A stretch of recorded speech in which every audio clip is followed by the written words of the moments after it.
ఆంధ్రుల జీవనాడి పోలవరం ప్రాజెక్టు. ఈ పోలవరం ప్రాజెక్టు పూర్తవ్వాలి, ప్రజలకు మేలు జరగాలి, ముఖ్యంగా రైతులకు సాగునీరు అందాలని చెప్పి ఎన్నో ఏళ్లుగా ప్రజలు కలగంటూనే ఉన్నారు.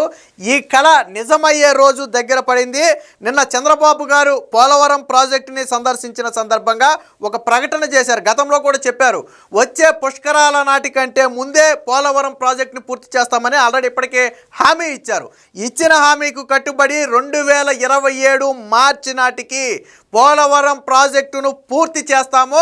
ఆ తర్వాత పోలవరం ప్రాజెక్టులోకి వరద వచ్చిన తర్వాత దాన్ని జాతికి అంకితం చేస్తామని చెప్పి చంద్రబాబు గారు చెప్పారు. దీనికంటే ముందు ఆగస్టు 14 అంటే వచ్చే నెల 14వ తేదీకి పోలవరం ఎడమ కాలువకు నీళ్లు వదులుతాము. ఆ తర్వాత ఆ నీళ్లు అనకాపల్లి చేరిన తర్వాత అక్కడ జలహారతి కూడా ఇస్తామని చెప్పి చంద్రబాబు గారు చెప్పడం జరిగింది. ఈ 2 ఏళ్లలోనే 15% పనులు పూర్తి చేయడమే కాకుండా దాదాపుగా 7,000 కోట్లకు పైగా ఈ 2 ఏళ్లలో ఖర్చు చేశారు. ఈ నెల 18న ఆర్థిక శాఖ మంత్రి నిర్మలా సీతారామన్ ఆంధ్రప్రదేశ్ రాబోతున్నారు. సో పోలవరం ప్రాజెక్టు మొదటి దశ పనులకు సంబంధించినటువంటి బిల్లులన్నీ కూడా ఆవిడను అడిగి తీసుకుంటాము. కేంద్రం కూడా సుముఖంగానే ఉంది. 2వ దశ పనులకి భారీగా ఖర్చు అవుతుంది. ఆల్రెడీ దానికి సంబంధించి కొంత నిధులు కూడా మేము విడుదల చేశాము. పోలవరం కుడి కాలువకు సంబంధించి ఆల్రెడీ ఒక 250 కోట్ల రూపాయలు మళ్ళీ ఇప్పుడు విడుదల చేశామని చెప్పి చంద్రబాబు గారు అయితే చెప్పడం జరిగింది. సో ఆంధ్రుల జీవనాడి కలలు గంటున్నటువంటి పోలవరం ఎప్పుడా అని ఎదురు చూస్తున్నటువంటి ఈ పోలవరం ప్రాజెక్టు కళ నెరవేరే రోజు దగ్గరలోనే ఉంది. సరిగ్గా ఏడాది కూడా గడవక ముందే దాదాపుగా 7-8 నెలల కాలంలో, రాబోయే 8 నెలల కాలంలో ప్రాజెక్ట్ని అయితే పూర్తి చేస్తామని చెప్పారు. వాస్తవానికి చంద్రబాబు గారు గతంలో 72% పనులు పూర్తి చేసి ఆయన దిగిపోయారు. అంటే చంద్రబాబు గారు ముఖ్యమంత్రి పదవి నుంచి దిగిపోయే నాటికి పోలవరం పనులు 72%. వాస్తవానికి మిగిలిన పనులు జగన్ పూర్తి చేసి, జగనే పోలవరం పూర్తి చేసి ఆ క్రెడిట్ తీసుకుంటాడేమో అనుకున్నారు. కానీ జగన్మోహన్ రెడ్డికి మరి పోలవరం మీద ఎందుకు వివక్ష ఉందో తెలియదు. కానీ 5 ఏళ్ల కాలంలో చేసింది అక్షరాల 2% పనులు. అంటే ఏడాదికి 0.5% పనులు కూడా పూర్తి చేయలేదు. కానీ కూటమి ప్రభుత్వం వచ్చిన ఈ 2 ఏళ్లలోనే 15% పైగా పనులు పూర్తి చేశారు. అంటే ఏడాదికి 7-8% పనులు. వాస్తవానికి గతంలో వైసీపీ హయాంలో డయాఫ్రామ్ వాల్ దెబ్బతిని ఉండకపోతే పోలవరం ప్రాజెక్టు ఈ పాటికి మరింత ముందుకెళ్ళిపోయేది. ఆల్మోస్ట్ జాతికి అంకితం చేసే పరిస్థితి వచ్చేసేది. కానీ డయాఫ్రామ్ వాల్ మళ్ళీ నిర్మించడం కావచ్చు, గతంలో జరిగిన తప్పిదాలను సరిచేయటంలో కావచ్చు, కొంత డిలే అయింది, కొంత అదనపు భారం కూడా పడింది, ఖర్చు కూడా అదనంగా అయింది. సో ఏదేమైనా రాష్ట్ర ప్రజల జీవనాడిగా ఉన్నటువంటి ఈ పోలవరం కళ చంద్రబాబు గారు సాకారం చేయబోతున్నారు. 2027 మార్చి నాటికి పోలవరాన్ని పూర్తి చేస్తామని చెప్పి నిన్న చెప్పారు. ఇప్పటి వరకు ఈ 2 ఏళ్లలో 37 సార్లు పోలవరం ప్రాజెక్ట్ని సందర్శించారు. అలాగే 130కి పైగా వర్చువల్ రివ్యూస్ నిర్వహించారు. అంటే పోలవరం మీద చంద్రబాబు గారు పెట్టినటువంటి శ్రద్ధ ఏ స్థాయిలో ఉందో చూడండి. మిగతా ఏ శాఖ మీద బహుశా ఇంత శ్రద్ధ పెట్టుండ్రు. అదే సమయంలో నిమ్మల రామానాయుడు గారి పనితనం కావచ్చు, ఆయన పట్టుదల కావచ్చు, ఈరోజు పోలవరం ప్రాజెక్టు మరింత వేగంగా ముందుకెళ్ళడానికి ఉపయోగపడింది. సో గతంలో అంబటి రాంబాబుని మనం ఒకసారి తీసుకుంటే, ఇరిగేషన్ మినిస్టర్గా ఉన్నటువంటి అంబటి రాంబాబు కావచ్చు, లేదా అనిల్ కుమార్ యాదవ్ కావచ్చు, వాళ్ళు మాటలకే పరిమితం. అనిల్ కుమార్ యాదవ్ అయితే బుల్లెట్ ఎప్పుడు వచ్చిందనేది కదా, దిగిందా లేదా చూడాలని పోలవరం మీద డైలాగులు కూడా వేశాడు. తర్వాత అంబటి రాంబాబు వచ్చిన తర్వాత పోలవరం ఎప్పుడు పూర్తవుతుందో మనం చెప్పలేం. ఇది రాష్ట్ర ప్రాజెక్టు కాదు, కేంద్ర ప్రాజెక్టు, కేంద్రం చేతిలో ఉందని చెప్పి చేతులెత్తేసినటువంటి పరిస్థితి. కానీ చంద్రబాబు గారు అలా కాదు, పోలవరాన్ని నేను పూర్తి చేస్తానని మాట ఇచ్చారు. ఇచ్చిన మాటకు కట్టుబడి ఎన్నికల దాకా ఆగటమో, ఎన్నికల నాటికి ఎలాగో పూర్తి చేసి ఓట్ల కోసం వెళ్ళటమో కాదు, ఎన్నికల కంటే 2.5 ఏళ్ల ముందు సుమారు పోలవరం ప్రాజెక్టుని పూర్తి చేస్తామని చెప్పి చంద్రబాబు గారు హామీ కూడా ఇచ్చారు. దీనికి సంబంధించినటువంటి వార్త కూడా వచ్చింది, ఒకసారి చూద్దాం. ఆగస్టు 14న పోలవరం ఎడమ కాలువకు నీళ్లు, సెప్టెంబర్ 1న వెలిగొండ ప్రాజెక్టు ప్రారంభం. పోలవరంలో పంపుడు జనరేషన్ విద్యుత్ ఉత్పత్తికి యోచన. దీనివల్ల ఉపయోగం ఏంటంటే దాదాపుగా 960 మెగావాట్ల విద్యుత్ తయారు చేసే అవకాశం ఉంటుంది. సో దాని మీద కూడా ఆలోచన చేస్తున్నారు. 2027 మార్చికి పోలవరం పూర్తి. అంటే ఈ ఆగస్టు 14కి ఎడమ కాలువకు నీళ్లు వదులుతారు. 2027 మార్చి నాటికి పోలవరాన్ని పూర్తి చేస్తారు. ముఖ్యమంత్రి చంద్రబాబు వెల్లడి. 37వసారి పోలవరం ప్రాజెక్టు సందర్శన. ఇది చిత్తశుద్ధి. జగన్మోహన్ రెడ్డి 5 ఏళ్ల కాలంలో గట్టిగా పోలవరాన్ని నాకు తెలిసి ఏడాదికి 2 సార్లు చొప్పున ఒకవేళ వెళ్ళుంటే 5 రోజులు 10 సార్లు వెళ్ళాడో లేదో నాకు తెలిసి. ఏది 5 ఏళ్ల కాలంలో సంగతి నేను చెప్పేది. వర్చువల్ రివ్యూస్ అంటారో అలాంటివి ఏమి ఉండవు. ఎందుకంటే వైసీపీ హయాంలో పోలవరం పూర్తిగా నిర్లక్ష్యం జరిగింది. కానీ చంద్రబాబు గారు 24 నెలల వ్యవధిలోనే 37 సార్లు సందర్శించారు, 136 సార్లు వర్చువల్ రివ్యూ నిర్వహించారు. అంటే పోలవరం ప్రాజెక్టు మీద 1 గంట 2 గంటలో సమయం కేటాయించి ప్రోగ్రెస్ ఎక్కడి దాకా వచ్చింది, గతంలో మనం పెట్టుకున్నటువంటి టార్గెట్ ఏంటి, ఎక్కడి వరకు పూర్తయింది, మనం ఎప్పటికీ ఏ పని పూర్తి చేయగలమని ఇలా ప్రతి దాని మీద కూడా అధికారులతో అలాగే ఇరిగేషన్ మినిస్టర్తో కలిపి వర్చువల్ రివ్యూస్ 136 పైగా పెట్టారు. సో అది పోలవరం ప్రాజెక్టు మీద ఆయన పెట్టినటువంటి శ్రద్ధ.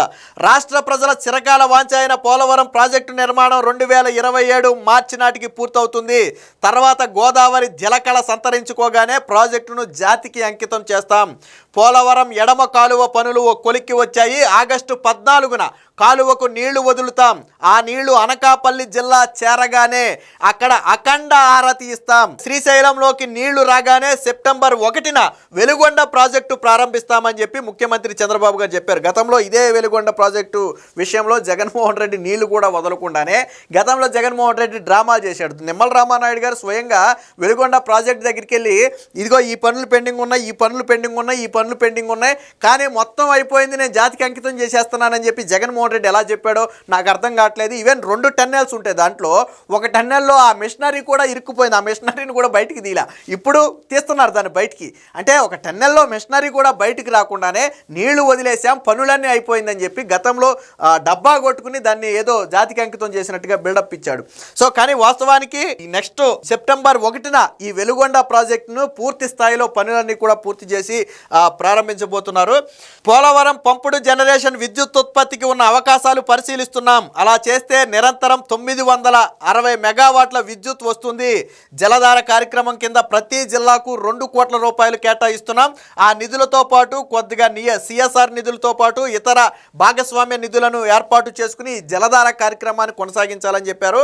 2 ఏళ్లలోనే 15% పనులు, 7,043 కోట్ల రూపాయల ఖర్చు. సో పోలవరం ప్రాజెక్టును 37వసారి సందర్శించాను. ఇప్పటి వరకు 136 సార్లు సమీక్షించాను, అంటే వర్చువల్ రివ్యూ చేశాను. కేంద్రం నిధులిచ్చి సహకరిస్తుంది. పోలవరం ప్రాజెక్ట్ అథారిటీ సమర్థవంతంగా పనిచేస్తుంది. కేంద్రంలో జలసంఘం మద్దతు ఇస్తుంది. వైకాపా హయాంలో 5 ఏళ్లలో 2% పనులు చేస్తే కూటమి ప్రభుత్వంలో 2 ఏళ్లలోనే 15% పనులు చేశాం. ఈ ప్రభుత్వం వచ్చాక పోలవరంపై 7,043 కోట్ల రూపాయలు ఖర్చు చేశాం. ఒక్క ఫిర్యాదు కూడా లేకుండానే పునరావాసాన్ని ఏర్పాటు చేస్తున్నాం. ఈ పోలవరం 7 ముంపు ప్రాంతాలతో కలిపి పోలవరం జిల్లాని కూడా ఏర్పాటు చేశామని చెప్పి చంద్రబాబు గారు చెప్పారు. ఓవరాల్గా ఇప్పటి వరకు ప్రాజెక్టు పనులు 89% పూర్తయ్యాయి. చంద్రబాబు గారు 72% పనులు చేస్తే జగన్మోహన్ రెడ్డి హయాంలో 2% పనులు పూర్తయితే ఇప్పుడు 15% పనులు, అంటే మొత్తంగా 89% పనులు పూర్తయ్యాయి. ఆ 11% పనులు రాబోయే 7-8 నెలల్లో పూర్తి చేసి 2027 మార్చి నాటికి పోలవరాన్ని పూర్తి చేస్తాం. గోదావరి జలకళ రాగానే దాన్ని జాతికి అంకితం చేస్తామని చెప్పి చంద్రబాబు గారు ఒక హామీ అయితే ఇచ్చారు. దీనికి సంబంధించిన మరొక వార్త కూడా వచ్చింది, ఒకసారి చూద్దాం. మార్చి 31 నాటికి పోలవరం సిద్ధం, అంటే 2027 మార్చి 31. సో అప్పటికల్లా తొలి దశ పూర్తి చేసి ప్రాజెక్టును జాతికి అంకితం చేస్తాం. 18 రాష్ట్రానికి కేంద్ర మంత్రి నిర్మలా సీతారామన్. మొదటి దశ పనులన్నిటికీ నిధులు కోరతాం. రెండో దశ పనులకు చాలా డబ్బు కావాలి. ప్రాజెక్టును 37 సార్లు సందర్శించా, 136 సార్లు వర్చువల్ రివ్యూ చేశా. ఆగస్టు 14న అనకాపల్లిలో గోదావరి జిల్లాలకు అఖండ హారతి. ఎందుకనంటే ఈ నీళ్లు అక్కడికి చేరగానే, అనకాపల్లి జిల్లా చేరగానే అక్కడ అఖండ హారతి ఇవ్వాలని నిర్ణయించారు. అలాగే శ్రీశైలంలో నిల్వ ఉంటే సెప్టెంబర్ 1న వెలుగొండ నుంచి నీటి విడుదల. 3 ఏళ్లలో 36 ప్రాధాన్య ప్రాజెక్టులు పూర్తి. 9 నెలల్లో కాటన్ బ్యారేజీకి 117 గేట్లు ఏర్పాటు చేశాం. ధవళేశ్వరం, పోలవరం ప్రాజెక్టులను అయితే సందర్శించిన సందర్భంగా చంద్రబాబు గారు చెప్పారు. 2019 నాటికి 72% పనులు పూర్తి చేశాం. జగన్ 5 ఏళ్లలో కేవలం 2% పనులే జరిగాయి. 2024లో కూటమి ప్రభుత్వం వచ్చిన ఈ 2 ఏళ్లలోనే 15% పనులు మేము పూర్తి చేశామని చెప్పి చంద్రబాబు గారు చెప్పారు. అంటే మొత్తంగా ఆంధ్రప్రదేశ్లో సాగునీటి ప్రాజెక్టులు పరుగులు పెడుతున్నాయి. ఒక పక్క రాష్ట్రానికి భారీ పెట్టుబడులు వస్తున్నాయి, మరో పక్క సాగునీటి ప్రాజెక్టులు పరుగు పెడుతున్నాయి, ఇంకో పక్క సంక్షేమ కార్యక్రమాల అమలు కూడా జరుగుతుందంటే కూటమి ప్రభుత్వం ఇచ్చిన ప్రతి హామీని చిత్తశుద్ధితో నిర్వర్తించే ప్రయత్నం చేస్తుంది. ఇచ్చిన ప్రతి హామీకి కట్టుబడి ఈరోజు వేగంగా చేస్తుంది. రాష్ట్రానికి ఈ ప్రాజెక్టులు ఎంత వేగంగా పూర్తయితే అన్ని లక్షల ఎకరాలకు సాగునీరు అందుతుంది, అలాగే కొన్ని గ్రామాలకు త్రాగునీరు కూడా అందుతుంది. ఆంధ్రప్రదేశ్ అంటేనే అన్నపూర్ణ అనే ఒక పేరుంది. సో దాన్ని పూర్తి సార్థకత అనేది ఈ పోలవరం ప్రాజెక్టు పూర్తయితే వస్తుంది. సో మొత్తంగా చంద్రబాబు గారు పోలవరం ప్రాజెక్టు మీద పెట్టినటువంటి చిత్తశుద్ధితో రాబోయే రోజుల్లోనే మనం చూస్తుండగానే 2027 మార్చి నాటికి పోలవరాన్ని విజయవంతంగా పూర్తి చేసుకోవడం, ఆ తర్వాత జాతికి అంకితం చేయడం కూడా జరుగుతుంది. చంద్రబాబు గారు ఎన్నికల్లో ఇచ్చిన హామీని అమలు చేసే దశగా అడుగులు వేస్తున్నారు. ఇదే గన జరిగితే ఆంధ్రప్రదేశ్ మరింత ముందుకు వెళ్ళే అవకాశం ఉంది. ముఖ్యంగా ఆంధ్రప్రదేశ్లో రైతాంగం కావచ్చు, అలాగే పరిశ్రమలకు కావచ్చు, నీరు ఎంత అవసరం అనేది మనందరికీ తెలుసు. సో ఆ కష్టాలన్నీ కూడా త్వరలోనే తీరబోతున్నాయి అనేది నిన్న చంద్రబాబు గారి ప్రకటన ద్వారా స్పష్టంగా అర్థమవుతుంది.